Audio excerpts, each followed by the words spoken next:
بسم اللہ الرحمن الرحیم وصلی اللہ علی النبی الکریم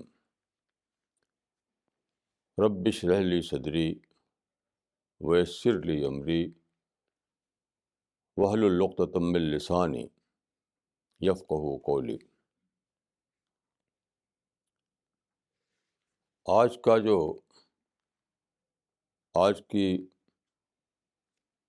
آج کی بات چیت کا جو ٹائٹل ہے وہ یہ ہے، وائی دس ایتھیکل کرائسس اور مورل کرائسس۔ آج کل سبھی لوگ جو سنسیئر ہیں، جو چیزوں کو سیریسلی لیتے ہیں، وہ کہتے ہیں کہ آج کل کے زمانے میں اتنی زیادہ لوگ ارسپانسبل ہو گئے ہیں۔ کیوں؟ خاص طور پر جو سینئر لوگ ہیں، جو زیادہ عمر کے لوگ ہیں، وہ کہتے ہیں کہ ہمارے بچپن میں اتنا پیس ہوتا تھا، لوگ مورل اسٹینڈرڈ کو اڈہیئر کرتے تھے، مورل اسٹینڈرڈ کو فالو کرتے تھے۔ اب کسی کو اس کا دھیان نہیں، ہر آدمی بس اپنے وھم پر چل رہا ہے، اپنی ڈیزائر پر چل رہا ہے، کوئی رسپانسبلٹی فیل نہیں کرتا وہ۔ تو ایسا کیوں ہے؟ کل ایک ٹیلی فون آیا، اس سے میں اس پر سوچنا شروع کیا۔ ٹیلی فون تھا ہمارے ساتھی جو ہیں مسٹر رجت ملہوترا، وہ آج کل باہر گئے ہوئے ہیں، ان کی کمپنی کی طرف سے بہت سے لوگ انٹرنیشنل ٹور پر گئے ہوئے ہیں۔ تو کل وہ تھائی لینڈ میں تھے، تو وہاں سے انہوں نے ٹیلی فون کیا۔ تو اس پر میں سوچنے لگا۔ انہوں نے کہا کہ میں اپنے ساتھ ایسے پمفلیٹ لایا تھا جو سی پی ایس کی طرف سے چھاپے گئے ہیں، خدا پر، آخرت پر، ہیل اور پیراڈائز پر۔ تو میں اپنے ساتھیوں سے بات کرتا تھا خدا پر، تو کوئی اس میں ذرا بھی انٹرسٹ نہیں لیتا تھا۔ کسی کو کچھ بھی انٹرسٹ نہیں ہے کہ وہ خدا پر بات کرے، کریٹر پر بات کرے، کریشن پلان آف گاڈ پر بات کرے۔ لیکن یہاں تھائی لینڈ میں نے دیکھا کہ لوگ یہاں پر آئے تو سب کے سب ٹوٹ پڑے شاپنگ کے لیے۔ جس کو دیکھے شاپنگ کی ٹوٹ پڑا ہے اور خوب خریداریاں کر رہے ہیں۔ ان کا میں سمجھتا ہے کہ یہ لوگ اتنے سامان لے کے ہی جائیں گے، اتنا خرید رہے ہیں۔ تو انہوں نے کسی سے پوچھا کہ آپ لوگ اتنا زیادہ شاپنگ کر رہے ہیں، اس کے آخر یہ نیڈ کے لیے تو ہے نہیں، گھر پہ سب سامان آپ کے لیے موجود ہے، یہ شاپنگ کیوں؟ تو انہوں نے کہا کہ شاپنگ ہم اس لیے کر رہے ہیں کہ جب ہم گھر پر جائیں گے تو لوگ پوچھیں گے کہ وہ کیا لائے، تو فلاں کنٹری میں گئے، فلاں کنٹری میں گئے، تو ہمارے لیے کیا لائے؟ تو ہم اس لیے شاپنگ کر رہے ہیں۔ چنانچہ وہ لوگ جو شاپنگ کر رہے تھے، ٹیلی فون کر کے خوشی خوشی بتا رہے تھے اپنے ریلیٹیوز کو، اپنے بیٹے بیٹی کو، کہ تمہارے لیے ہم یہ لا رہے ہیں، تمہارے لیے وہ لا رہے ہیں، بہت خوش ہو کر بتا رہے تھے۔ اس پر میں نے سوچنا شروع کیا کہ وہی لوگ جو شاپنگ کرنے میں اتنا دلچسپی لے رہے ہیں، وہی لوگ خدا کے سبجیکٹ پر کیوں بات نہیں کرتے؟ کیوں؟ اس لیے کہ میں نے اپنی سائیکی کو سوچا کہ میرا حال کیا ہے۔ میں چاہے شاپنگ سینٹر میں ہوں یا کسی گارڈن میں ہوں، ہر چیز مجھے خدا کا کریشن دکھائی دیتی ہے، ہر چیز، کوئی بھی چیز، کیونکہ وہ سب چیز یا تو ڈائریکٹ طور پر خدا نے کریٹ کیا ہے، جیسے گراس ہے، ٹری ہے، ریور ہے، ماؤنٹین ہے، وہ ڈائریکٹ طور پر خدا کا کریشن ہے۔ اور جو چیزیں ہم خریدتے ہیں وہ بھی خدا ہی کا کریشن ہے۔ جیسے کہ یہ گلاس ہے، پانی تو خدا نے ڈائریکٹ کریٹ کیا، لیکن جو گلاس ہے وہ کچھ چیزیں جو خدا نے اس دنیا میں رکھ دی، انہیں کو ہم نے ڈسکور کیا اور ان کو ہم نے پروسیس کیا، تو پھر وہ گلاس بن گیا۔ تو الٹیمیٹلی گلاس بھی خدا ہی کا کریشن ہے، پانی بھی خدا کا کریشن ہے، دونوں۔ تو جب میں پانی پینے کے لیے گلاس اٹھاتا ہوں تو مجھے یہ ڈولیٹی دکھائی نہیں دیتی۔ پانی کو دیکھ کر بھی میرے اندر خدا کو اکنالج کرنے کا سینٹیمنٹ آتا ہے، اور گلاس کو دیکھ کر بھی میں خدا کو اکنالج کرتا ہوں۔ کتنی بڑی بلیسنگ ہے خدا کی، کتنا زیادہ خدا ہمارے لیے مہربان ہے، کتنی ساری چیزیں پیدا کر دی۔ جیسے قرآن میں ہے کہ وَآتَاكُم مِّن كُلِّ مَا سَأَلْتُمُوهُ، وَآتَاكُم مِّن كُلِّ مَا سَأَلْتُمُوهُ، یعنی خدا نے تم کو اس دنیا میں وہ ساری چیزیں دے دی جس کی تمہیں ضرورت تھی۔ بلا مانگے ہوئے خدا نے اس دنیا میں وہ سب کچھ رکھ دیا، جس کو ہم کہتے ہیں لائف سپورٹ سسٹم۔ ہم نے مانگا نہیں تھا، ہم کو پتہ بھی نہیں تھا کہ ہم کو یہ چاہیے، وہ چاہیے، وہ چاہیے۔ تو کچھ چیزیں وہ ہیں جو ڈائریکٹ طور پر خدا کی فیکٹری سے بن کر نکل رہی ہیں، جیسے پانی ہے، آکسیجن ہے، لائٹ ہے۔ کچھ وہ ہیں کہ جو اس زمین میں خدا نے رکھ دی تھی، جو چیزیں جسے اور رکھ دیا تھا تو ہم نے اسے اسٹیل بنایا تو پھر انجن بنایا۔ تو میں جب دیکھتا ہوں کسی مشین کو، تو مشین کو بھی میں اسی طرح سے خدا کا کریشن مانتا ہوں جس سے اور کو مانتا ہوں، اور ڈائریکٹ طور پر خدا کی فیکٹری سے بن کر آ رہا ہے۔ اتنا ہی زیادہ مجھے احساس ہوتا ہے کہ یہ انجن جو ہے، یہ مشین جو ہے، وہ بھی خدا کی طرف سے آ رہی ہے، کیونکہ یہ مائنڈ بھی تو خدا کا دیا ہوا ہے، جس مائنڈ سے ہم سوچتے ہیں۔ تو میں نے سوچا کہ کیا وجہ ہے کہ شاپنگ آئٹم کو دیکھ کر لوگ خوش ہو رہے ہیں، لیکن جو اپنے کو میں نے کمپیئر کیا کہ میں تو شاپنگ آئٹم میں بھی خدا کو دیکھتا ہوں، وہ ڈوب جاتا ہوں خدا کے بلیسنگ کو سوچ کر کے۔ یہ لوگ ایسا کیوں نہیں کر رہے ہیں؟ دیکھیے اس کی ہسٹری جو ہے بہت پیچھے جاتی ہے۔ اس کی ہسٹری یہ ایک سیپریٹزم کی ٹینڈنسی جو ہے وہ پیدا ہوئی بہت پہلے، یعنی 17 سینچری میں ڈوولزم کا کانسیپٹ آیا۔ اس کو ڈیکارٹ نے شروع کیا اور کئی لوگوں نے شروع کیا، پھر اس کو زیادہ بڑھایا گلیلیو نے۔ گلیلیو آپ جانتے ہیں کہ 17 سینچری میں اس کا سارا کام ہوا۔ 16 سینچری کا سیکنڈ ہاف اور 17 سینچری کا فرسٹ ہاف، اسی کے درمیان میں ریلیز ہوا گلیلیو۔ تو گلیلیو نے کیا کیا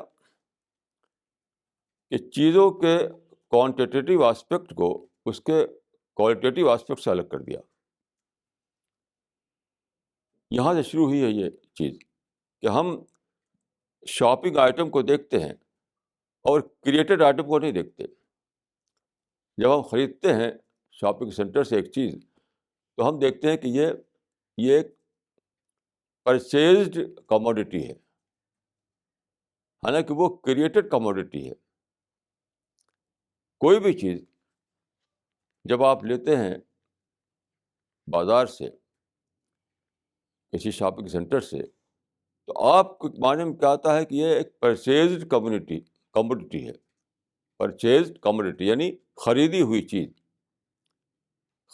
چیز کے طور پر لیتے ہیں اس کو آپ، حالانکہ وہ پیدا کی ہوئی چیز ہے، وہ کریٹڈ کموڈٹی ہے۔ تو کریشن کو آپ سمپلی ایک پرچیزنگ کا آئٹم سمجھتے ہیں۔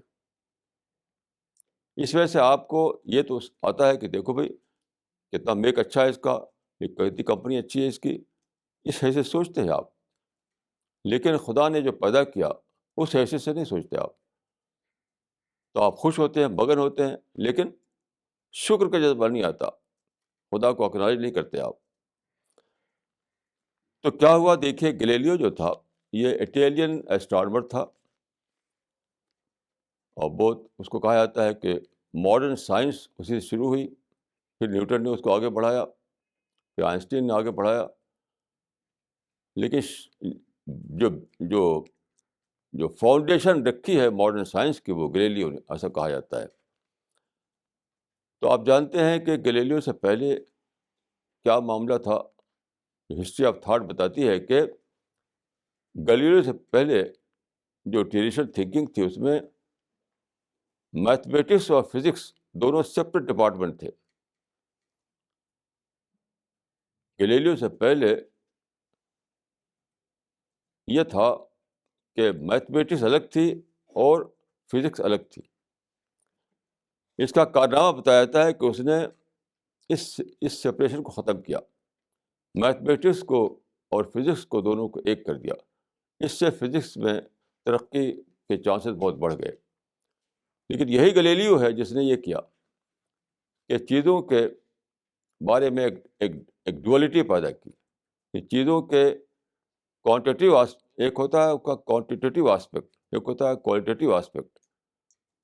اس نے کوالٹیٹیو آسپیکٹ کو الگ کر دیا اور کوالٹیٹیو آسپیکٹ کو الگ کر دیا. مثال سے آپ سمجھیں کہ اس چیز کو، مثلا آپ پھول کو لیجیے.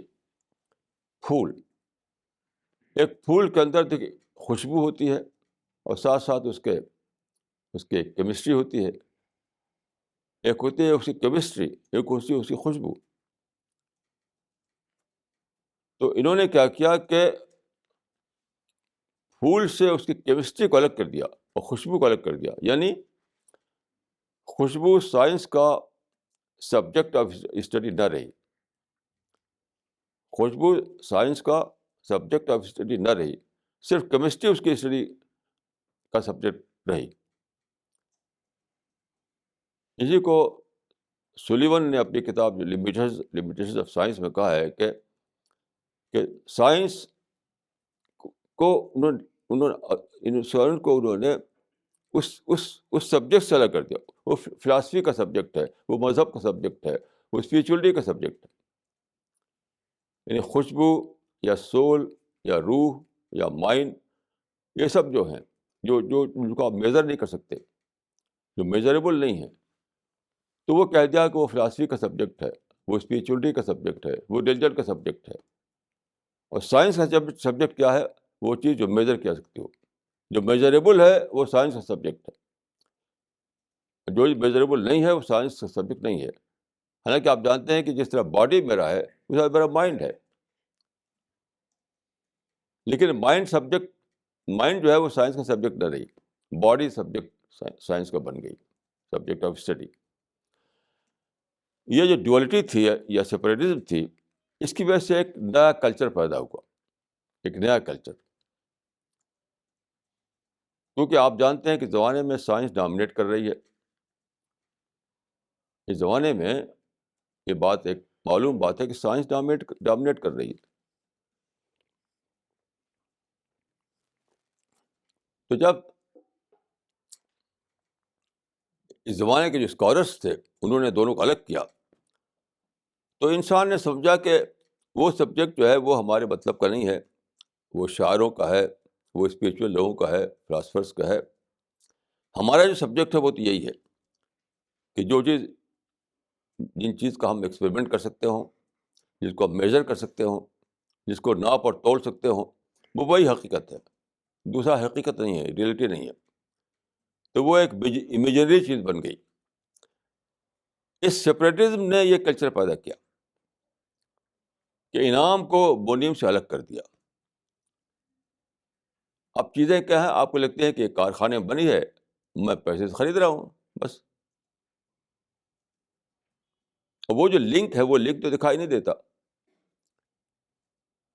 یعنی شاپنگ سینٹر اور خدا کے بیچ میں جو لنک ہے وہ دکھائی نہیں دیتا، اس لیے آپ اس پر نہ سوچتے ہیں نہ اس پر غور کرتے ہیں. یہ بہت بڑا یہ انسانی ہسٹری میں بہت ہی بڑا یہ یہ ایک ڈیویشن تھا جس کی وجہ سے سارے دنیا کا کلچر جو ہے مٹیریل کلچر بن گیا. خدا سے جڑی ہوئی تھی رسپانسبلٹی، اکاؤنٹیبلٹی، کیونکہ جب آپ خدا کو مانتے ہیں تو فوراً یہ احساس ہوتا ہے کہ مجھے خدا کے سامنے جواب دینا ہے، میں اکاؤنٹیبل ہوں.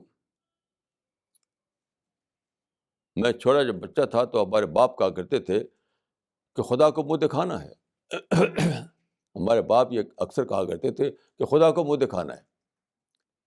مطلب کوئی کام کرو تو یہ سوچ کر کرو کہ جب میں خدا کے سامنے پیش کیا جاؤں گا تو کیا میں اپنے کو جسٹیفائڈ کر سکوں گا. تو یہ بات اب سے بہت پہلے کی ہے، یعنی 100 سال پہلے کی. اس وقت انسان جو ہے سوچتا تھا کہ خدا کو منہ دکھانا ہے، خدا کے سامنے پیش ہونا ہے. یعنی اکاؤنٹیبلٹی کے احساس میں جیتا تھا انسان. جنت اور جہنم کو سوچ کر جیتا تھا انسان. لیکن اب وہ چیز جو ہے جب سبجیکٹ آف اسٹڈی نہ رہی تو بس وہ خالی بن گئی، وہ شاعری بن گئی. وہ تو یہ ہے گلیلیو نے یہ کیا کہ کوانٹیٹیو آسپیکٹ جو ہے چیزوں کا اس کو لیا، اور جو کوالٹیٹیو آسپیکٹ ہے اس کو چھوڑ دیا. یہ ہے جڑ اس مورل کرائسس کی جس کو ہم آج دیکھ رہے ہیں کہ چیزوں کو اس کی جو لنک تھی خدا سے اس کو ہم نے الگ کر دیا. اب کوئی نہ سوچتا خدا کے بارے میں نہ کچھ، بس سمجھتا ہے کہ میرے جیب میں پیسہ ہے، بازار میں چیزیں ہیں، خرید لیا بس ہو گیا. یعنی ہر چیز جو ہے وہ پرچیز کی ہوئی آئٹم بن گئی، نہ کہ کریٹ کی ہوئی آئٹم. یہ ہو گیا معاملہ. ہمارے جیسا لوگ جو اس کا وکٹم نہیں بنے اس سوچ کا، تو ہم کسی بھی چیز کو، چاہے ایک سوئی ہو، چاہے ایک ہوائی جہاز ہو، چاہے ایک گلاس ہو، جب اس کو لیتے ہیں تو احساس ہوتا ہے کہ خدا نے کس طرح اتنی ساری چیزیں بنائیں. ہم نے تو صرف کنورٹ کیا ہے، اصل تو خدا ہی کریٹر ہے اس کا. ہمارا جو اس میں ہے کہ مائنڈ کو اپلائی کر کے ہم نے کنورٹ کیا، تو مائنڈ بھی خدا کا دیا ہوا ہے جو کنورٹ کرتا ہے، اور وہ را مٹیریل بھی خدا کا دیا ہوا، خدا کا دیا ہوا، میرا مائنڈ بھی خدا کا دیا ہوا.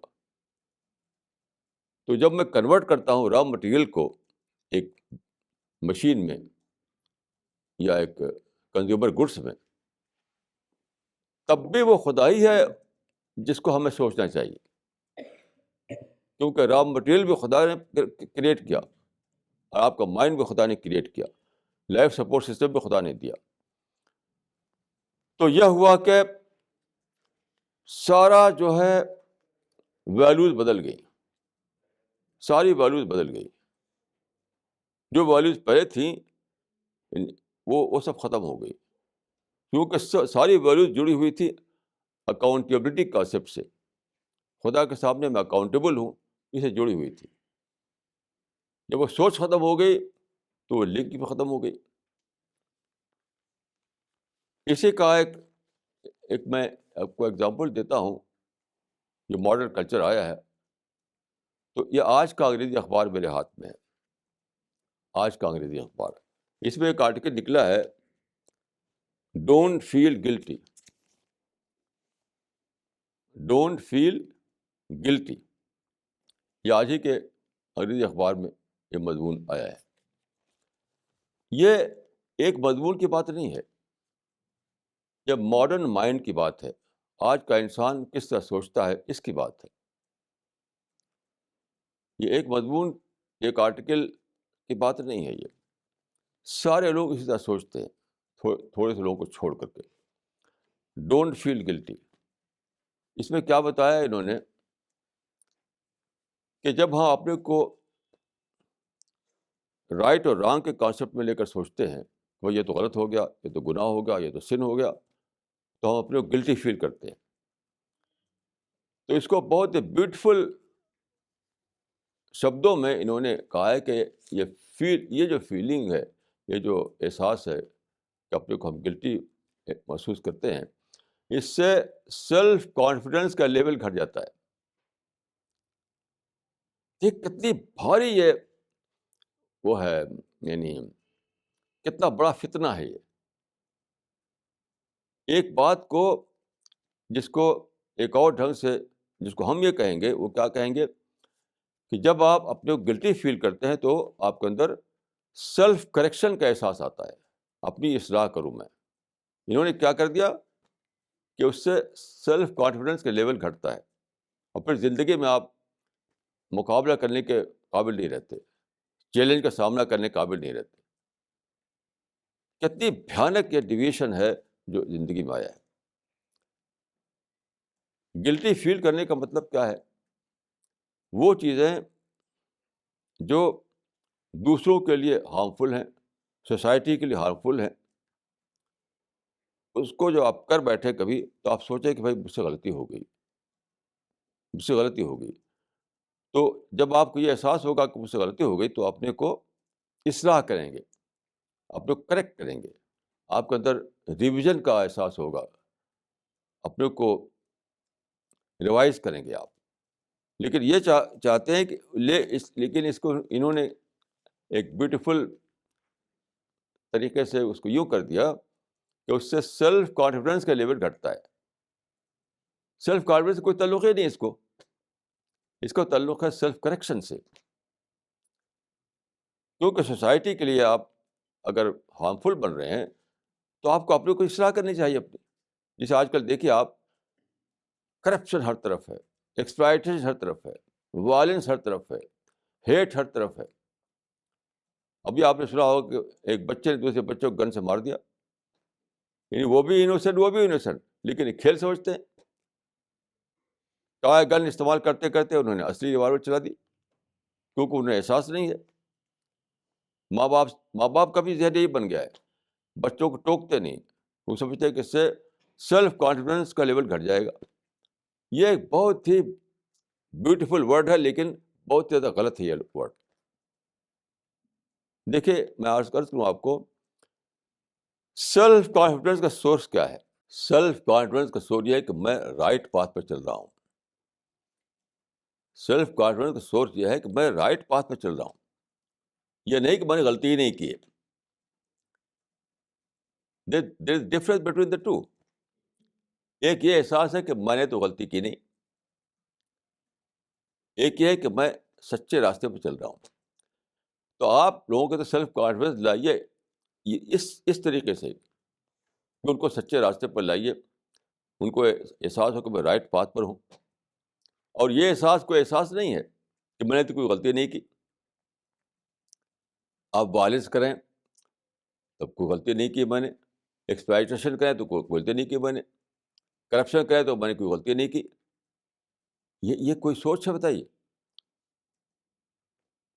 اس سے یہ تو انیمل سے بدتر لائف ہے. انیمل بھی ایسا نہیں کرتے.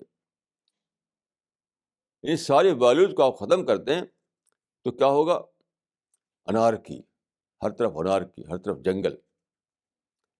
تو سیلف کانفیڈنس بلا شبہ ضروری ہے، لیکن سیلف کانفیڈنس کا جو سورس ہے وہ کیا ہے؟ یہ احساس کہ میں رائٹ پاتھ پر ہوں، یہ احساس نہیں کہ میں نے غلطی نہیں کی. جب آپ محسوس کریں کہ میں نے غلطی کر دی، مجھ سے کوئی غلطی ہو گئی، تو وہاں کیا ہے؟ سیلف کریکشن کا احساس جاگنا چاہیے، نہ کہ اس سے آپ جوڑیں سیلف کانفیڈنس سے اور کہیں کہ صاحب اپنی غلطی بس سمجھو. یہ تو کوئی سوچ نہیں ہے، یہ تو کوئی سوچ نہیں ہے. تو چونکہ اس کی لنک وہاں تک جاتی ہے، چونکہ آپ نے ایسا کیا کہ یہ جو دنیا ہے، اس دنیا سے اس کے کریٹر کو آپ نے الگ کر دیا. جب کریٹر الگ کر دیا تو آپ کسی کے سامنے اکاؤنٹیبل نہیں رہے.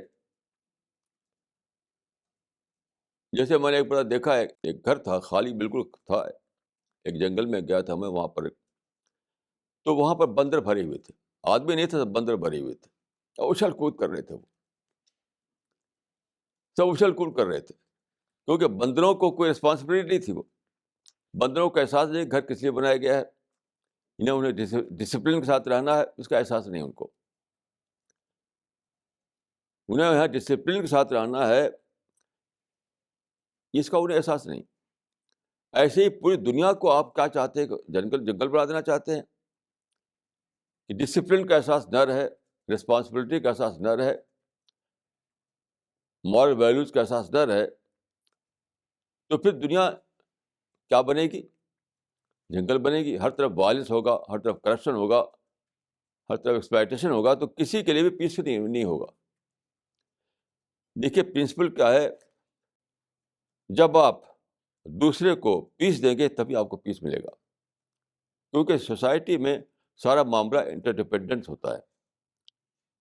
پرنسپل آف انٹرڈیپینڈنس پر یہ قائم ہماری سوسائٹی ایک دوسرے سے جڑا ہوا ہے، سب انٹر لنکڈ ہے.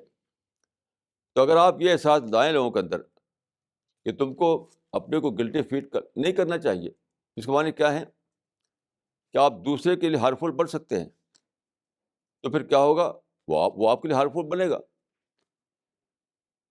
یہ معاملہ یونیلیٹرل نہیں ہے، یہ بائی لیٹرل ہے. آپ ایکسپلائٹ کریں گے دوسرا ایکسپلائٹ کرے گا، آپ کرپشن کریں گے دوسرا کرپشن کرے گا. کیسے آپ بچ سکتے ہیں؟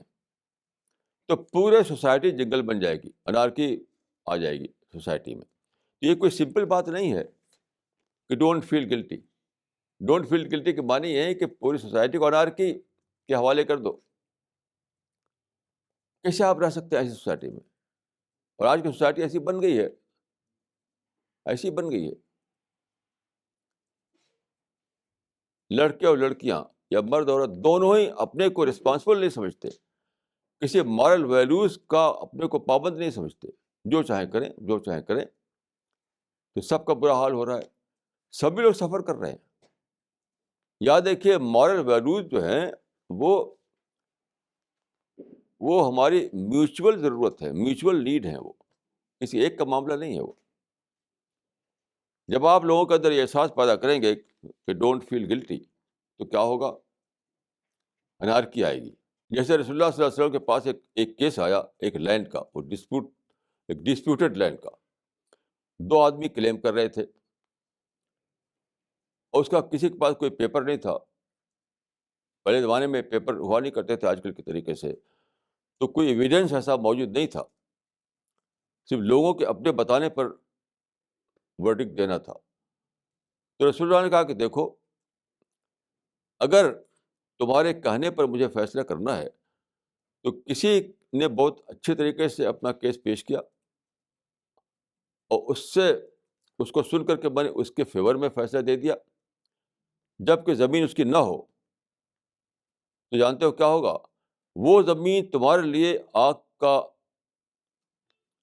آگ بن جائے گی، آگ کا ٹکڑا بن جائے گی. قطعۃ من نار. تو اگر میں نے زمین دی تم کو تمہاری باتوں کو سن کر کے، جب کہ زمین تمہاری نہیں ہے، تو گویا کہ تم لوگ کو میں نے قطعۃ من نار دیا، آگ کا ایک ٹکڑا دیا. تو اب یہ سن کر کے دونوں کے دونوں گھبرا گئے.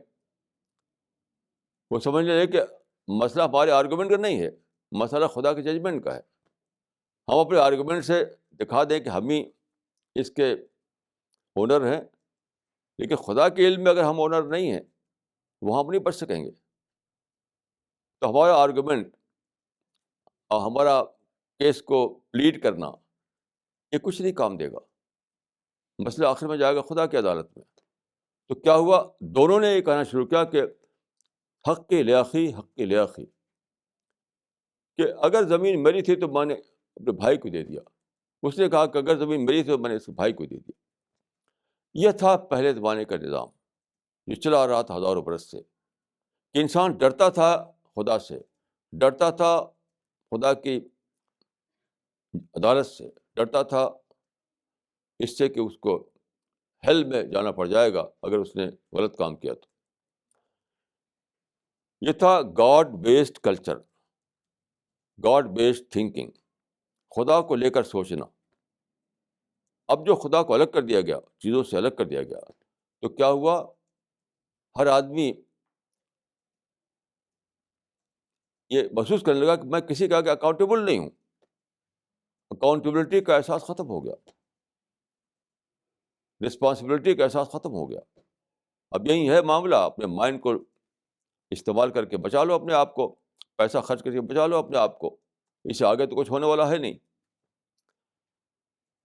تو یہ جو مزاج آیا ہے, اس کا آغاز ہوا ہے 17 سینچری میں گلیلیو کے نظریے سے. گلیلیو نے ایک طرف یہ کیا کہ میتھمیٹکس کو فزکس کو ملا دیا, اور دوسری طرف کیا کیا کوانٹٹی کو کوالٹی کو الگ الگ کر دیا. دو کام کیا اس نے.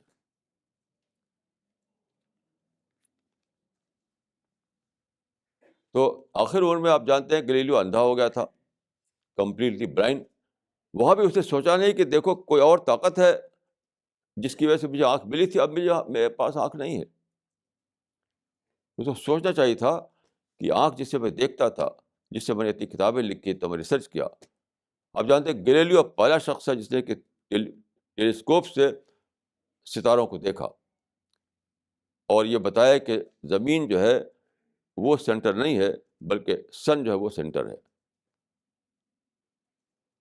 تو اتنی دور تک دیکھ سکا وہ, لیکن خود اپنے کو نہیں دیکھ سکا وہ, کہ میں جو بلائنڈ ہو گیا تو کوئی اور ہے جو کنٹرول کر رہا ہے. اس کے دینے سے آنکھ ملتی ہے, اس کو نہ دے تو مجھے آنکھ نہیں رہے گی میرے پاس. تو بہرحال اس نے, اس کے بعد بہت سے لوگ پیدا ہوئے اسی رخ پر, اور پھر یہ سلسلہ چلتا رہا اس سپریشن کا. تو آج یہی حال ہے کہ آپ ایک گھر بناتے ہیں, ایک کار خریدتے ہیں, ایک بزنس کرتے ہیں, تو اس کو سمجھتے کہ میری اپنی کمائی کا نتیجہ ہے, میری اپنی عقل کا نتیجہ ہے. اس میں جو خدا کا حصہ ہے اس کو آپ بھول جاتے ہیں. حالانکہ ہمارا حصہ اس میں 1% سے بھی بہت ہی کم ہے, بلکہ کچھ بھی نہیں ہے. اگر آپ مائنڈ کو لے کر سوچیں تو ہمارا حصہ کچھ بھی نہیں ہے. مائنڈ بھی خدا کا دیا ہوا ہے. آپ نے جو بزنس کیا, جو کار خریدی, جو گھر بنایا, بچوں کو ایجوکیشن دلوائی اور وغیرہ وغیرہ, تو وہ سب کا سب گاڈ گیون ہے. یعنی اس میں کوئی بھی آپ کا حصہ کچھ بھی نہیں ہے, کیونکہ جس کو آپ اپنا حصہ سمجھتے ہیں وہ آپ کے مائنڈ کی وجہ سے ہے. تو مائنڈ بھی تو خدا کا دیا ہوا ہے, وہ بھی خدا کا دیا ہوا ہے. تو میں نے عرض کیا تھا اس سے پہلے کہ میں وہاں مانچسٹر گیا, وہاں ایک عرب سے ملاقات ہوئی. تو اس نے اسی بات کو اس طرح کہا کہ اس زمانے کا, اس نے کہا کہ میں عرب میں تھا, پھر میں یہاں برٹن میں آیا, تو ایک چیز مجھے محسوس ہوئی کہ کیا راز ہے کہ اس زمانے میں آدمی اتنا مٹیریلسٹ ہو گیا ہے. تو اس نے کہا کہ اس زمانے میں یہ ہوا ہے کہ انعام کو منیم سے الگ کر دیا گیا. انعام مطلب ہوتا ہے بلیسنگ, منیم کا مطلب ہوتا ہے گیور. ایک ہے گیور, ایک ہے بلیسنگ. تو اس نے کہا کہ منیم کو انعام سے الگ کر دیا گیا. یعنی ہم بلیسنگ کو تو لے رہے ہیں, لیکن ہم گیور کو نہیں سوچتے. انعام کو لے رہے ہیں, منیم کو نہیں سوچتے. خوب خوش ہو رہے ہیں گھر بنا کر کے, خوب خوش ہو رہے ہیں بڑی بڑی کاریں خرید کر کے, خوب خوش ہو رہے ہیں اپنے بچوں کو ترقی دلوا کر کے, لیکن یہ سوچتے ہیں کہ بچہ کس نے دیا ہے, یہ سارے چیزیں کس نے دی ہیں, اس کی وجہ سے ہم یہاں دنیا میں جی رہے ہیں. تو جب آپ انعام کو الگ کر دیں, منیم کو الگ کر دیں, یعنی بلیسنگ کو الگ کر دیں اور گیور کو الگ کر دیں, تو کیا ہوگا؟ پھر آپ گاڈ اورینٹڈ سوچ ختم ہو جائے گی آپ کے اندر. پھر سیلف اورینٹڈ سوچ بنے گی آپ کے اندر کہ میں ہی سب کچھ ہوں. تو اگر دو لفظ میں کہا جائے تو جو پہلے جو کلچر تھا ہمارے پچھلی ہسٹری میں, تو وہ تھا گاڈ سینٹرڈ تھنکنگ. اب کیا ہے؟ Self centred thinking. سارا معاملہ بدل گیا. اسی سپریشن کے نتیجے سے یہ سارا مٹیریلزم ہے, یہ سارا یعنی مال ویلیوز کا ختم ہو جانا ہے, اور سارا کرپشن ہر طرف ہے. جس کو بھی دیکھے وہ ایکسپلائٹیشن. اس زمانے بزنس ایکسپلائٹیشن کا فرق نہیں رہا. اس زمانے بزنس کا ایکسپلائٹیشن کا فرق ہی ختم ہو گیا. ایکسپلائٹ کر کے آدمی پیسہ کماتا ہے اور سمجھتا ہے کہ بزنس کر رہا ہوں, تو اس کو ڈر نہیں ہے. تو صاحب ہم لوگوں کی جو زندگی ذمہ داری ہے اس کو سمجھیے. ہماری ذمہ داری کیا ہے. ایک بہت ہی مشکل کام ہے. اس کے پیچھے کئی سو سال کا بگاڑ ہے. کئی سو سال کا بگاڑ ہے. یعنی ڈیکارٹ سے اور گلیلیو سے اور دوسرے بہت سے لوگوں سے جو برائی شروع ہوئی, اس کے ہم اینڈ پر ہیں اس وقت. تو کم سے کم 300 سال کا بگاڑ یہ ہے. اس کو ہمیں کریکٹ کرنا ہے. یہ ہمیں بتانا ہے کہ انعام اور منعم میں دوبارہ رشتہ قائم کرنا ہے. کہ جب تم انعام دے کر خوش ہو رہے ہو تو یہ بھی سوچو کہ یہ انعام کس نے دیا ہے. تو منعم کو یاد کرو, منعم سے ڈرو, منعم کے سامنے اپنا آپ کو اکاؤنٹیبل سمجھو. یہ کام ہے جو ہمیں کرنا ہے. یعنی انسان کے اندر جو یہ بات آ گئی ہے کہ مورل ویلیوز کا خاتمہ ہو گیا ہے. تو اس سے دیکھیے دو بڑے نقصان بھگتنا ہے انسان کو. ایک نقصان تو اسی دنیا میں پیش آ رہا ہے کہ سوسائٹی میں بگاڑ آ گیا, سوسائٹی میں انارکی آ گئی, سوسائٹی سے پیس ختم ہو گیا, سوسائٹی میں ہر طرف ہیٹ اور وائلنس آ گیا. یہ اس کا پہلا انجام ہے جو ہم بھگت رہے ہیں, اس کا پہلا رزلٹ ہے جو ہم بھگت رہے ہیں. اور دوسرا وہ جو مرنے کے بعد یعنی یہ جو زندگی ہماری ہے وہ تو تھوڑی سی زندگی ہے, اور ہماری اٹرنل لائف تو آگے ہے. تو یہ ہمیں بتانا ہے انسان کو کہ یہ سمپل بات نہیں ہے. اگر تم انعام کو منعم سے الگ کرو, کوالٹیٹیو آسپیکٹ جو ہے چیزوں کا اور جو کوانٹیٹیو آسپیکٹ ہے دونوں کو الگ کرو, تو سمپل بات نہیں ہے یہ.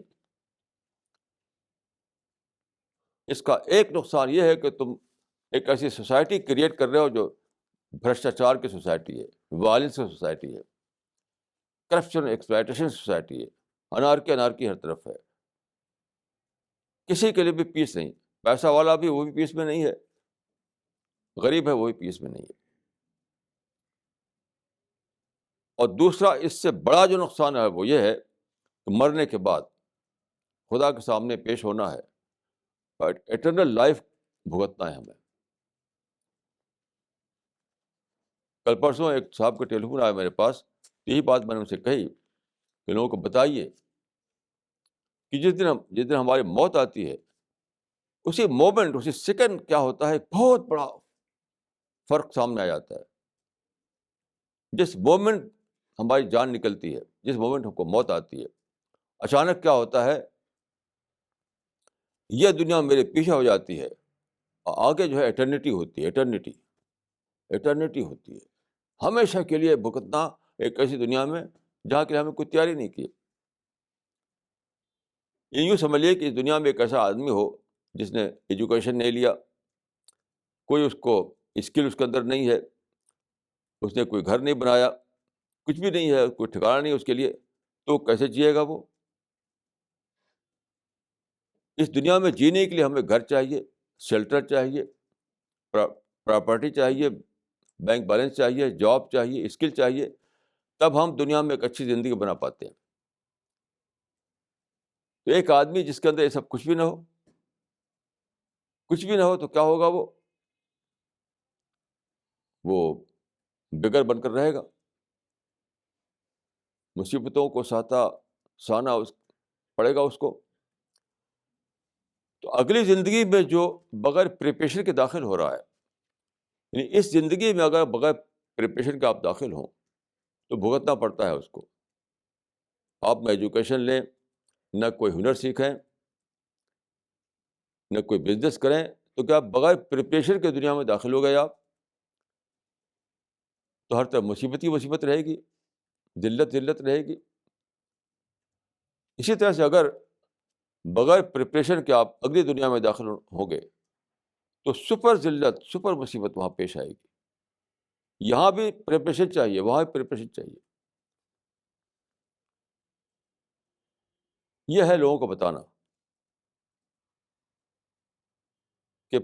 مرنے سے پہلے تیاری کر لو اگلے اگلے یعنی اگلے مرحلے حیات میں، اگلے پیریڈ آف لائف میں جو کچھ پیش آنا ہے اس کے لیے.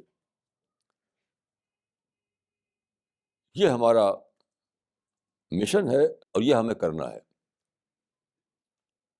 آپ میں سے ہر شخص کو اس اس اسپرٹ سے جینا ہے جو میں نے اس پر عرض کیا تھا کہ I will do it, I will do it. مجھے وہ کرنا ہے. جیسے میں نے بتایا تھا کہ شکاگو کا ایک میئر تھا، تو شکاگو جو ہے پہلے بہت ہی گندا شہر سمجھا جاتا تھا.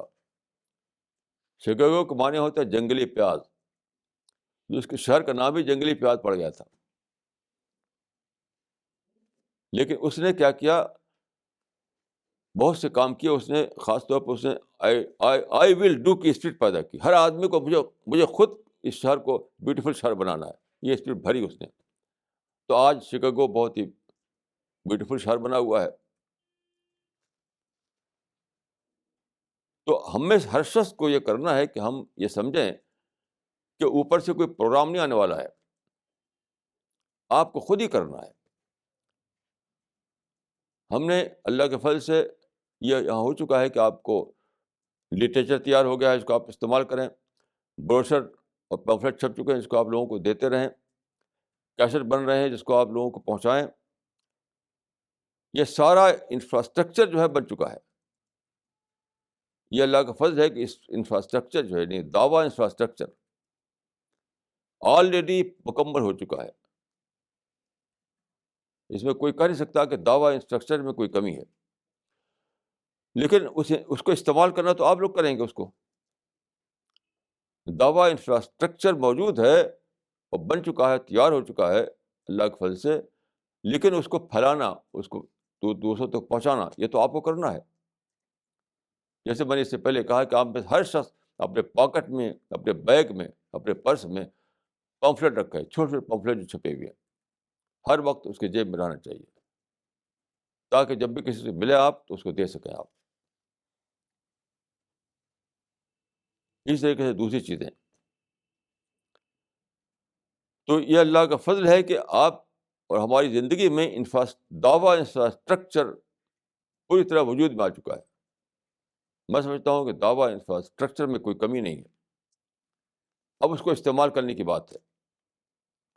اس کو آپ استعمال کر کے پہنچائیں. اس سے پہلے کہ لوگوں کو موت آ جائے. جو لوگ زندہ ہیں، آپ کو سوچنا چاہیے کہ جو زندہ ہیں وہ کل مریں گے. تو ان کی موت سے پہلے پہلے مجھے انہیں بتا دینا چاہیے کہ آگے کیا ہے، آگے کیا ہے.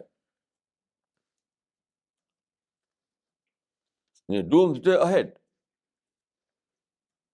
میں نے ایک مضمون پڑھا تھا ایک بار، اس کا ٹائٹل تھا ٹاسک اہیڈ.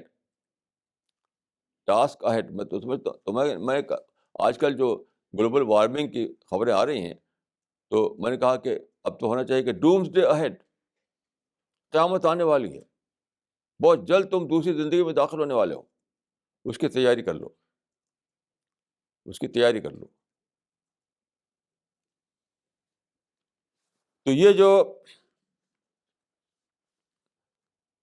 یہ جو آج کا کلچر ہے، جس میں خدا کو نکال دیا گیا، اکاؤنٹیبلٹی کو نکال دیا گیا، اور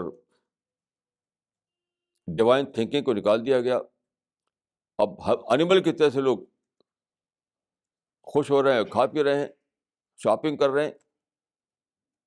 ان کو بتانا ہے کہ آپ ایسا کر کے کتنے بڑے رسک کو لے رہے ہیں، کتنا بڑا رسک آپ کے سامنے ہے کہ اچانک آپ کو موت آئے گی.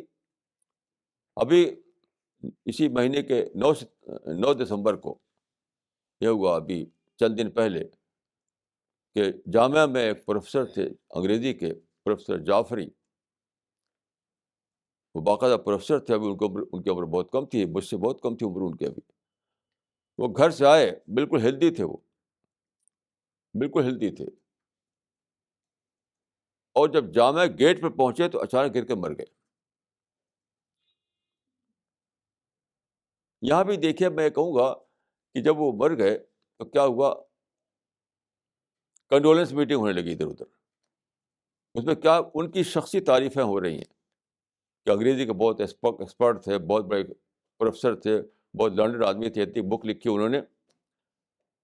اور یہ آسپیکٹ حذف ہو گیا کہ موت اچانک کسی کو آ سکتی ہے, ہم سب کو آ سکتی ہے, اس کی تیاری کرو.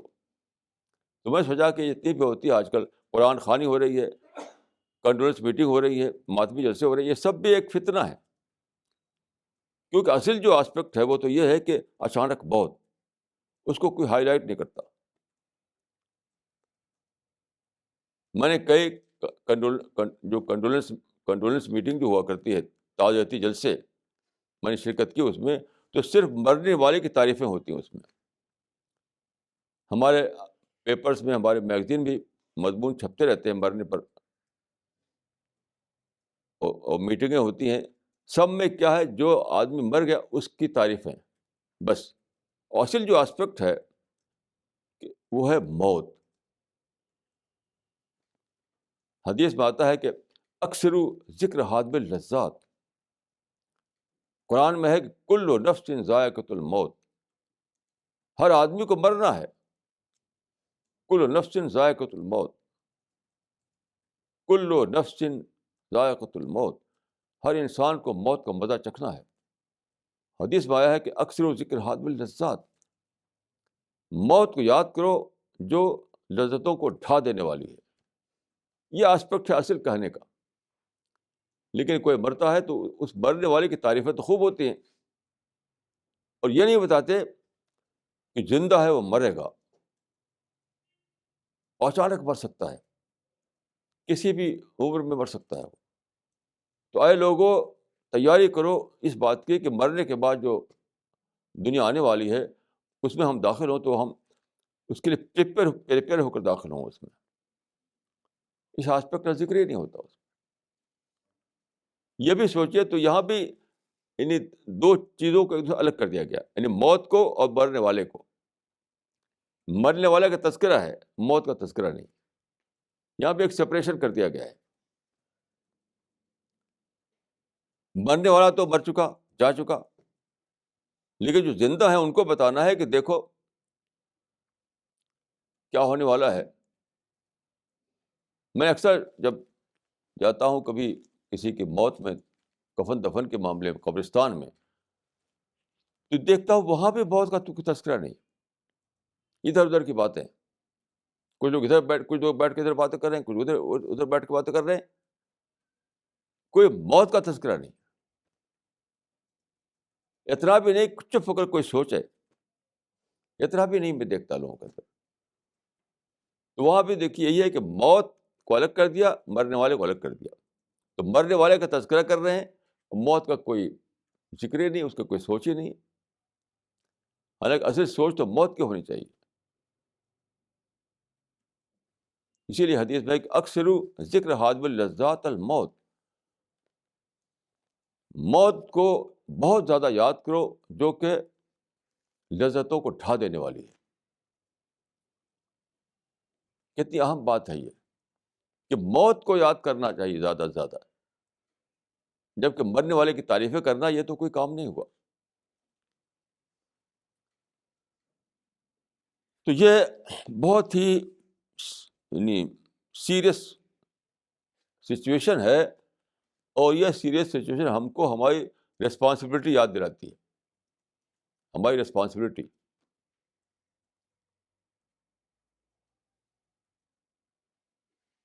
ہمیں چاہیے کہ ہم سب سے زیادہ اسی کے بارے میں سوچیں. یہ بات سول کنسرن بن جائے ہمارا, یعنی دعوت جو ہے وہ ہمارا سول کنسرن بن جائے. باقی چیزیں تو نیڈ کے درجے میں ہوں, کیونکہ ہمیں دنیا میں زندہ رہنا ہے تو ہمیں کھانا چاہیے, کپڑا چاہیے, سب چیزیں چاہیے, وہ ہماری نیڈ ہیں. لیکن جو مشن ہے, جو مقصد ہے, وہ یہ ہو کہ ہم دنیا کو بتا سکیں زندگی کے بارے میں, خاص طور پر کریشن پلان آف گاڈ کے بارے میں. کوئی اس طرح سوچتا ہی نہیں کہ دنیا کیوں بنائی گئی, ہم کیوں یہاں ہیں, پری ڈیتھ پیریڈ کیا ہے, پوسٹ ڈیتھ پیریڈ کیا ہے, سالویشن کیا ہے. اس میں یہ مضمون میں نے دکھایا آپ کو, ڈونٹ فیل گلٹی, اس میں یہ بھی ہے کہ سالویشن کا جو کانسیپٹ ہے وہ ہمیں خامخواہ ڈی مورلائز کرتا ہے. بھائی کتنی عجیب غریب بات ہے کہ سالویشن کا جو کانسیپٹ ہے وہ ہمیں ریسپانسبل بناتا ہے, اس کو کہہ دیا کہ وہ ڈی مورلائز کرتا ہے, ہمارے خود اعتمادی کو گھٹاتا ہے. اس زمانے کو میں سمجھتا ہوں کہ میں نے ایک آرٹیکل لکھا تھا کہ الفاظ کا فتنہ, بیوٹیفل ورڈ بول کر کے لوگ عجیب غریب قسم کے طریقے سے بیوٹیفائی کرتے ہیں غلط باتوں کو, غلط باتوں کو بیوٹیفائی کرتے ہیں بہت ہی یعنی خوبصورت شبدوں کو بول کر کے. اسی کا ایک مثال یہ بھی ہے کہ سالویشن جو کانسیپٹ ہے وہ ہم کو ڈی مورلائز کرتا ہے. ہمیں کہنا ہی چاہیے کہ سالویشن کانسیپٹ ہم کو رسپانسبل بناتا ہے. سالویشن جو کانسیپٹ ہے وہ ہم کو رسپانسبل ممبر آف سوسائٹی بناتا ہے. کیونکہ اگر ہم مورل ویلیوز کو اڈیئر نہ کریں, اگر ہم رائٹ پاتھ پر نہ چلیں, اگر ہم ذمہ داریوں کو پوری نہ کریں تو ہماری سالویشن جو ہے رسک میں پڑ جائے گی. تو یہ چیز ہمارے لیے وہ ہے, یعنی ایک ہم کو ہر وقت ریوائز کرنے کا کہتی رہتی ہے, اپنے کو صحیح کر کے رہو, اپنے کو صحیح کر کے رہو, اپنے کو صحیح کر کے رہو. لیکن خوبصورت الفاظ بول کر کے انسان کو کہہ دیا کہ نہیں بھائی یہ سب بیکار چیزیں ہیں. تو ان سب باتوں کو کہنے کا مطلب میرا یہی ہے کہ آپ لوگ اپنی رسپانسبلٹی کو سمجھیں, اپنی ذمہ داری کو سمجھیں. اگر شہر میں گندگی بڑھ جائے تو صفائی کرمچاری کی ذمہ داری بڑھ جائے گی. اگر شہر میں گندگی بڑھ جائے تو صفائی کرمچاری کی ذمہ داری بڑھ جائے گی. اگر کسی ملک میں غریبی بڑھ جائے تو گورنمنٹ کی ذمہ داری بڑھ جائے گی. اس طریقے سے آپ کا معاملہ ہونا چاہیے. اس سیریس سچویشن پیدا ہو گئی ہے اس کو آپ سمجھیے, اس کو پڑھیے, اس کو جانیے, اور جو دعویٰ انفراسٹرکچر خدا کے فضل سے آلریڈی بن چکا ہے اس کو استعمال کیجیے. استعمال کر کے اس کو دنیا کو باخبر کیجیے, کیونکہ اسی میں آپ کو بھی سالویشن ہے.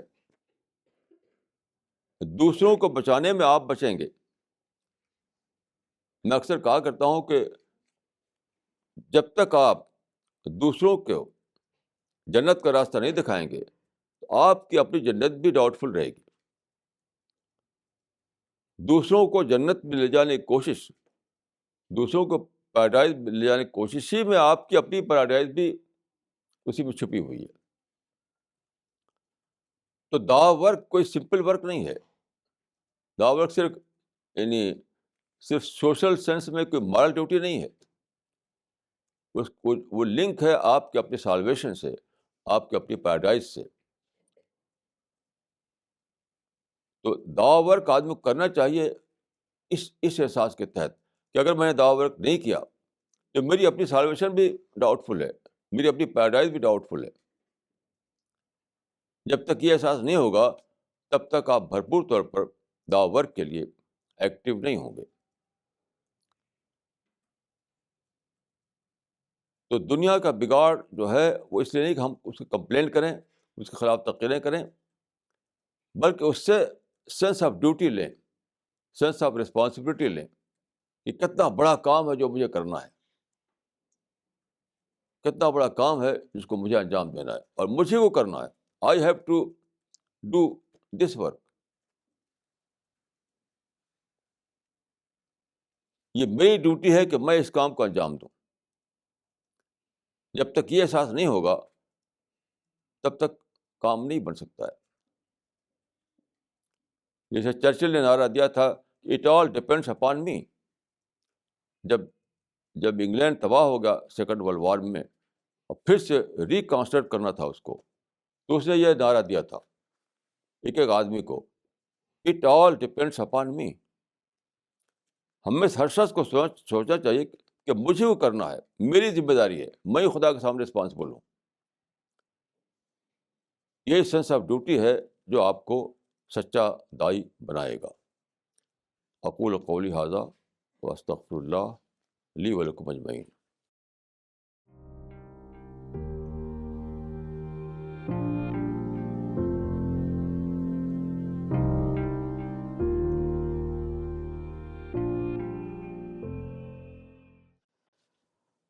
Maulana, Dr. Farida Khanum has pointed out towards this article which you read out today.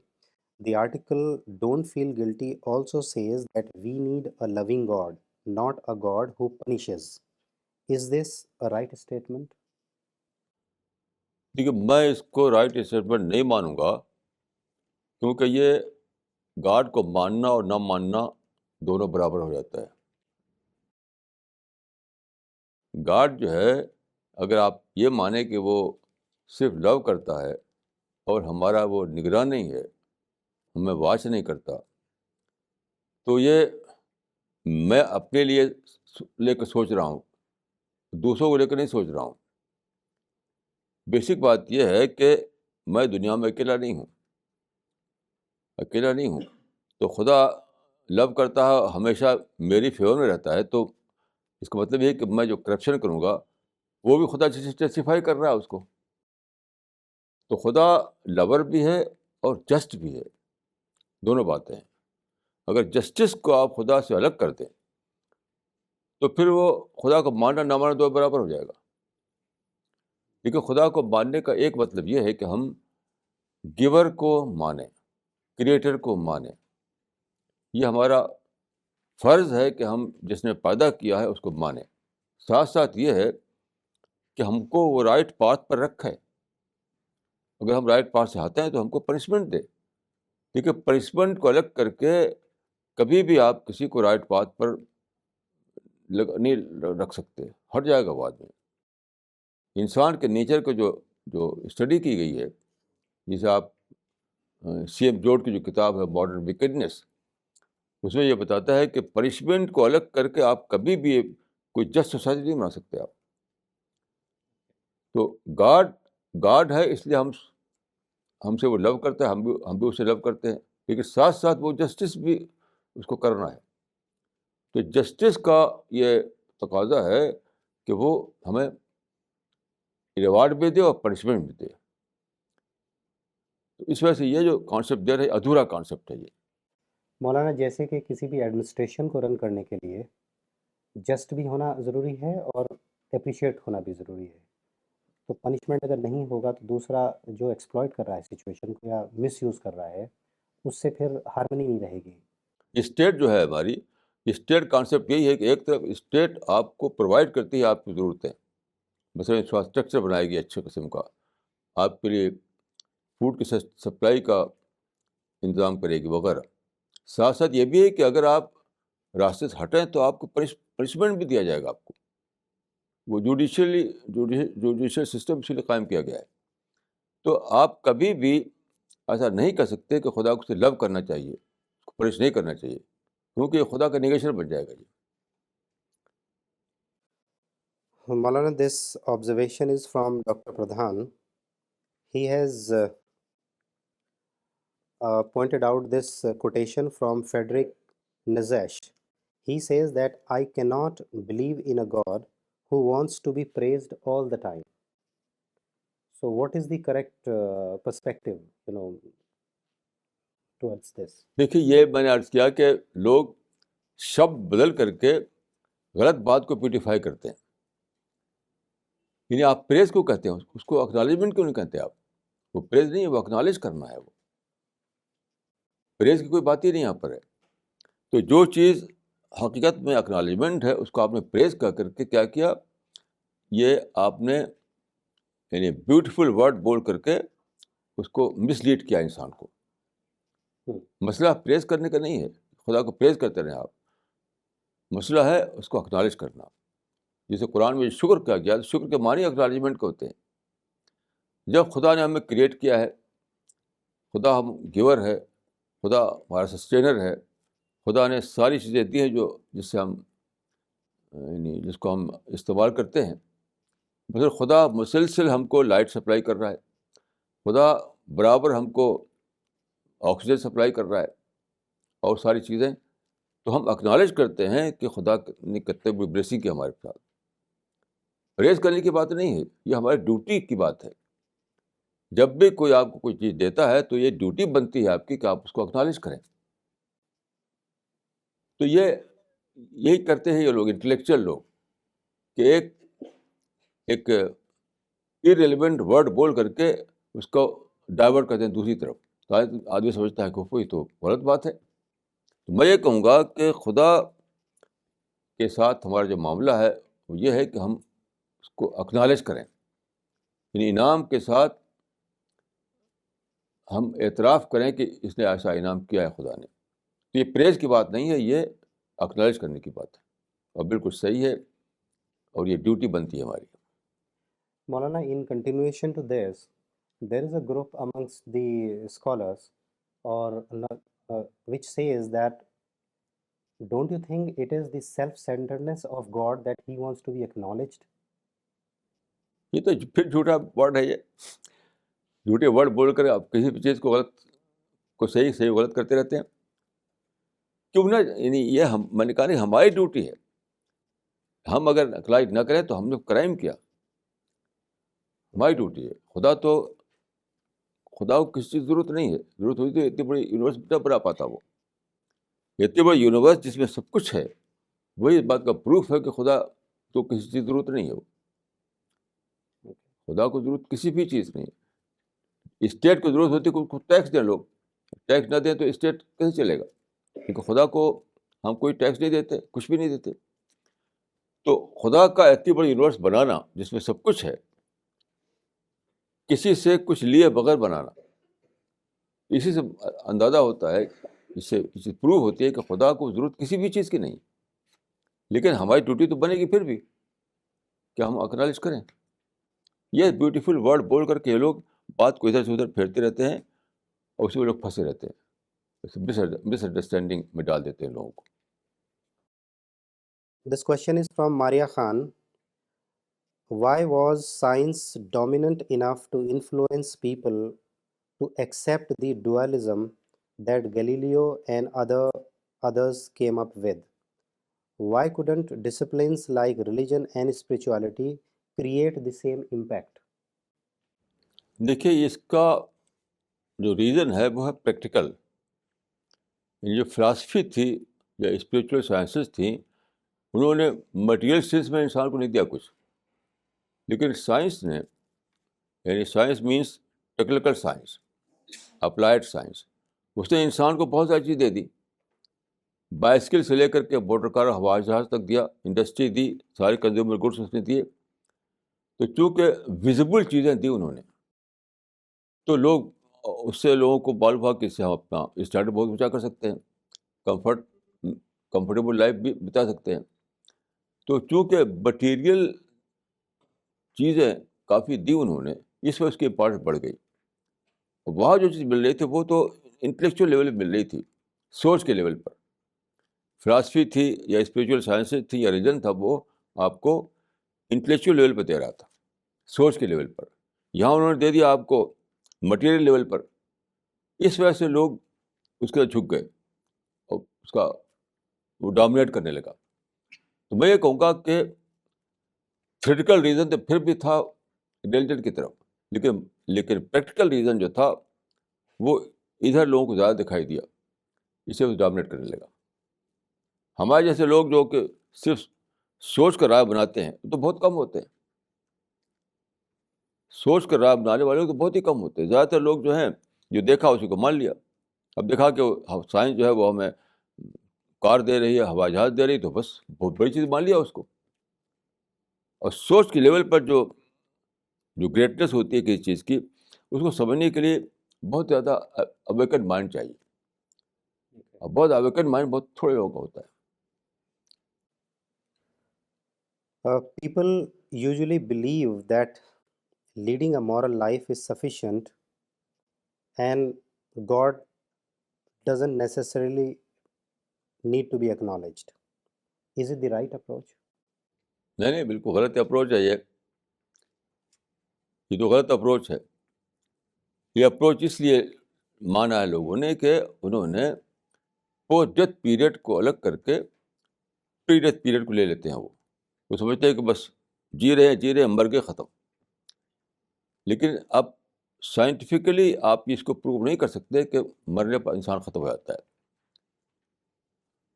جو سائنٹیفک ڈسکوریز ہیں اس کے مطابق ہم ماننے پر مجبور ہیں کہ کنٹینیو رہتی ہے انسان کی پرسنالٹی، یعنی موت کے بعد بھی زندگی رہتی ہے.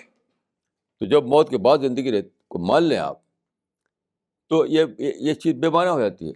کیونکہ آج ہم ایک سوسائٹی میں رہ رہے ہیں، وہاں ہمیں مریض کی ضرورت ہے. اب کل ہمیں ایک اور سوسائٹی میں رہنا ہے، ہمیں اس کی ڈیوٹیز ہوں گی ہماری، اس کو پورا کرنا ہوگا ہمیں. تو یہ سوچ جو ہے یہ ادھوری سوچ ہے. یہ کوئی، میں اس کو سائنٹیفک سوچ نہیں مانوں گا. یہ ریلیجن کے بھی خلاف ہے اور سائنس کے بھی خلاف ہے. This question is from Muhammad Zubair. He would like to know that what are the steps to do dawa work, and is there any difference in qurbani on Eid al-Zuha and bali done by Hindus? There are two questions basically. He wants to know the steps to do dawa work and the difference between qurbani that Muslims do and the Hindus do in the form of a bali. یہ بلی کا جو concept ہے وہ تو جہاں تک میں جانتا ہوں وہ دیوتاؤں کو خوش کرنے کے لیے ہوتا ہے، جہاں تک میں جانتا ہوں.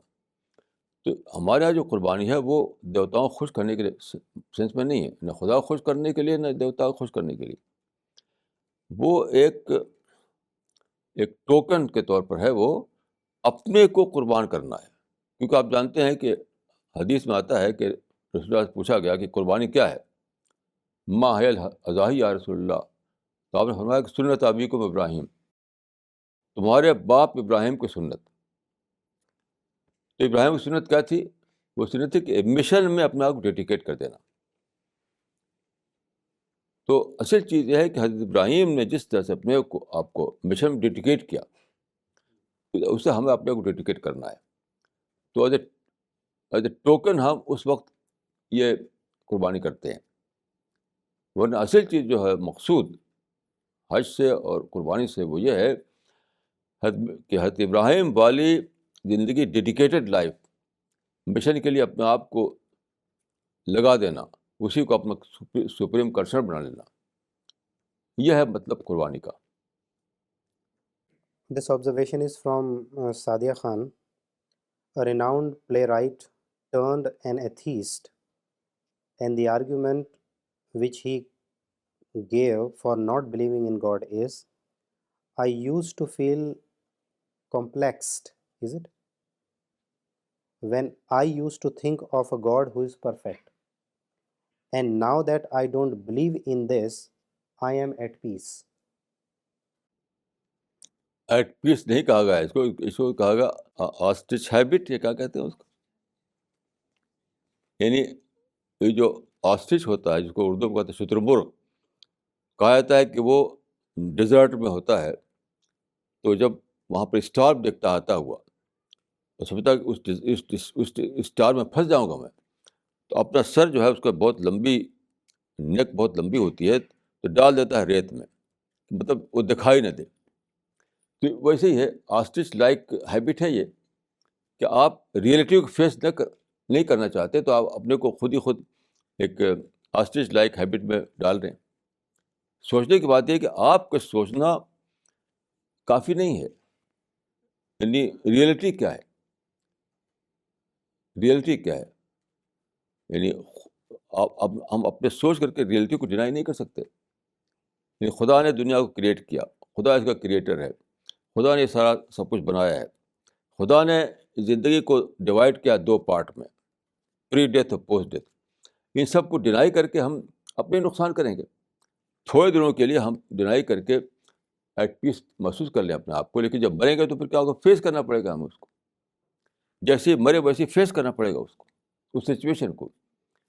کیونکہ کل ہی میں یہ سوچ رہا تھا کہ میں چاہوں کہ میں اپنے آپ کو ختم کر لوں، فنش کر لوں، تو میرے بس میں نہیں ہے. میں پیدا ہوگا تو مجھے زندہ رہنا ہے. میرے بس میں نہیں ہے کہ میں اپنے آپ کو یعنی بالکل فنش کر لوں کہ میرا کوئی وجود نہ رہے، کوئی ایگزسٹنس میں نہ رہے. کیونکہ میری جو زندگی خدا نے دی ہے وہ زندگی تو ایٹرنل ہے، مجھے موت کے بعد بھی باقی رہتی ہے وہ. اس کا سوچ والے کو جاننا چاہیے کہ یعنی میرے بس میں نہیں ہے کہ میں اپنے آپ کو الگ ایک آئسولیشن میں چلا جاؤں. مجھے اسی دنیا پہ رہنا ہے، مجھے اسی ڈیتھ کو فیس کرنا ہے، اسی موت کے بعد جو آنے والا ہے اس کو بھی مجھے فیس کرنا ہے. اگر ہم خود اپنے کو پیدا کرنے والے ہوں، ہم خود اپنی ایک دنیا میں کو بنا کر کے اس میں رہ رہے ہوں، وہاں ہم ایسا سوچ سکتے ہیں. تو اپنی دنیا میں ہم نہیں ہیں، خدا کی دنیا میں ہیں. تو خدا کو الگ کر کے ہم سوچ نہیں سکتے. تو یہ بالکل فالس پیس ہے، یہ سچی پیس نہیں ہے. She says that acknowledging God, generally what happens is that like in Buddhism, people believe that moral values are enough to lead a peaceful or a successful life, and acknowledging of God is not there. Similarly, there are people who believe in the similar concept. So she says that don't you think it is good to acknowledge the benefactor as well? Isn't it a part of the moral life itself? ہاں بلا شبہ یہ وہ تو super value ہے. Morality میں number 1 پر وہ آئے گی کہ آپ اکنالج کریں، گریٹفل ہوں اس کے لیے. میں سمجھتا ہوں کہ اس کو الگ نہیں کر سکتے آپ، اس کو الگ کر کے سوچ نہیں سکتے آپ. اس کے لیے آپ گریٹفل ہوں، اس کو اکنالج کریں. یہ تو پہلا تقاضا ہے مورلٹی کا. اس کے بغیر تو مورلٹی کی بگننگ بھی نہیں ہوگی.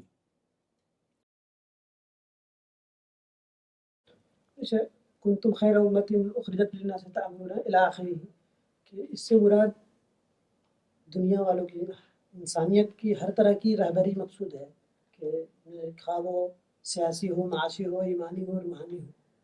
اور لیکن آپ کی بعض لٹریچر پڑھ کے ہمیں بولتا ہے کہ آپ سیاسی اس کی قیادت کے لیے آپ مبعوث نہیں کیے. اس کے بارے میں لیکن میرا ماننا یہ ہے کہ ایک وہ چیزیں ہیں جو اسلام کا لازمی حصہ ہیں، یعنی ریلیٹیو پارٹ نہیں بلکہ ریئل پارٹ ہے. کچھ چیزیں وہ ہیں جو ریلیٹیو پارٹ ہیں. اس میں فرق میں اس طرح کرتا ہوں کہ ایک میں ہوں، ایک ہے سوسائٹی، ایک میں ہوں، ایک ہے سماج. تو مجھے اپنے اوپر قابو ہے کہ میں کیا کروں کیا نہ کروں. تو وہ اس کو میں کہوں کہ وہ تعلیمات اسلام کی، وہ ٹیچنگ جو مجھ سے متعلق ہیں، انڈیویجول سے، وہ ریئل ہیں. لیکن جہاں تک سوسائٹی کا تعلق ہے، تو جب تک سوسائٹی میں ایکسیپٹینس نہ ہو تب تک آپ کوئی سیاسی نظام نہیں لا سکتے. بالکل ایبسرڈ بات ہے کہ سوسائٹی کو آپ اپنی کی طرح سے پابند کریں. اسی لیے حدیث میں آتا ہے کہ کما تکونون کذالک یولی علیکم، جیسے تم ہوگے ویسے تمہارے حاکم ہوگے، ویسے تمہارے رولر ہوں گے. تو اس لیے میں یہ مانتا ہوں کہ اپنے آپ کو تو لازماً آپ کچھ ٹھیک کرنا ہی کرنا ہے. اس میں کوئی عذر، کوئی ایکسکیوز نہیں مانا جائے گا خدا کے ہاں. لیکن جہاں تک سوسائٹی کی بات ہے، تو جب تک سوسائٹی میں قبولیت کا مادہ نہ آ چکا ہو، ایکسیپٹنس نہ آ چکا ہو، تب تک سیاسی بات کرنا بالکل بے مطلب ہے. اسی لیے بخاری میں دیکھیے عائشہ کی روایت ہے کہ اسلام میں شروع زمانے میں تقریباً 20 سال تک سمجھ لیجیے، صرف وہ آیتیں اتنی جن کا فیہا ذکر الجنت والنار، جنت کا ذکر ہے اور جہنم کا ذکر ہے، اس کا ذکر ہے بس، اور کوئی حکم نہیں آیا، کوئی لا نہیں آیا. بعد کو یہ سب چیزیں آئیں. تو وہ کہتی ہیں حضرت عائشہ، یہ بخاری میں یہ ہے کہ اگر شروع میں کہا جاتا کہ زنا چھوڑ دو اور شراب چھوڑ دو، تو وہ کہتے ہیں کہ لا ندعو الزنا ابداً ولا ندعو الخمر ابداً، ہم تو کبھی نہیں چھوڑیں گے. تو سوسائٹی کو پریپیئر کرنا جو ہے وہ فرد کو تیار کرنا ہے. ایک فرد جو ہے وہ سوسائٹی کا یونٹ ہوتا ہے. تو اسلام میں ٹارگٹ کیا گیا ہے فرد کو. یہ فرق ڈفرینس ہے اسلامی طریقہ کار میں اور سیاسی طریقہ کار میں. سیاسی طریقہ کار میں ٹارگٹ کرتے ہیں حکومت کو، اسی لیے کوئی اصلاح ہوتی نہیں، حکومتیں بدلتی ہیں اور حالات ویسی کو ویسی رہتے ہیں. اسلام میں ٹارگٹ کا فرد کو، فرد بدلے گا تو نظام بدلے گا. تو جو لوگ نظام کو ٹارگٹ کرتے ہیں وہ کمیونسٹ طریقہ اختیار کر رہے ہیں. اسلام میں یہ کہا گیا ہے کہ افراد کو بدل دو، افراد کو بدل دو، افراد کو بدل دو. جب افراد بڑی تعداد بدل جائیں گے تو معاشرہ بدل جائے گا، سوسائٹی بدل جائے گی، تو پھر وہی نظام بن جائے گا جو تم چاہتے ہیں، سب لوگ جو چاہتے ہیں. یہ ہے یعنی افراد کی اصلاح جو ہے یہ لازمی حصہ ہے اسلام کی تعلیمات کا، اور سماج کا جو تعلق ہے وہ اس کا اضافی حصہ ہے. یعنی جب کافی بڑی تعداد بدل چکے ہوں گے سماج میں لوگ، تبھی وہاں کچھ ہو سکتا ہے. اس میں آپ کو بہت ہی یعنی ریلیونٹ ریفرنس عرض کروں. حضرت علی کے زمانے میں معاملات بہت بگڑ گئے تھے حکومت کے، یعنی انتشار ہو گیا، قتل، آپس میں قتل شروع ہو گیا وغیرہ. تو ایک شخص آیا حضرت علی کے پاس، انہوں نے کہا کہ ابو بکر عمر کے زمانے میں حالات بہت اچھے تھے، آپ کے زمانے سب بگڑ گیا. تو انہوں نے کہا کہ ان ابا بکر و عمر کانا والیان علی مثلی وانا والین علی مثلکم. ابو بکر عمر کے زمانے میں وہ ابو بکر عمر جو تھے میرے جیسے لوگوں کے اوپر حکومت کرتے تھے، اب مجھے تو با جیسے لوگوں کو حکومت کرنا ہے. تو معاشرہ بگڑا ہوا ہو تو ایک صحابی اگر حاکم ہو تب بھی کچھ نہیں کر سکتا. وہ یہ بتا رہا ہے کہ علی ایک صحابی تھے، صحابی کے ہوتے ہوئے سارے معاملات بگڑ گئے. تو اگر سوسائٹی بگڑی ہوئی ہو، معاشرہ بگڑا ہوا ہو، تو ایک صحابی اگر سیاست کے سنگھاسن پر ہو تو بھی کچھ نہیں کر سکتا. اس معنی یہ کہ علی جیسا اگر حاکم ہے تو ابو بکر عمر جیسے معاشرے میں افراد ہونے چاہیے، نہیں تو کچھ بنے گا نہیں. تو جو لوگ پولیٹیکل تبدیلی کو نشانہ بناتے ہیں وہ سمجھیے کہ خلا میں اپنا گولی پھینک رہے ہیں جہاں کچھ ہونے والا نہیں. اسی لیے اسلام میں یہ طریقہ اختیار کیا گیا ہے کہ افراد کی اصلاح کرو. جب افراد زیادہ درست ہو جائیں گے، جب سوسائٹی بدل جائے گی تو پھر سب کچھ ہو سکتا ہے اس کے بعد. یہ مطلب ہے.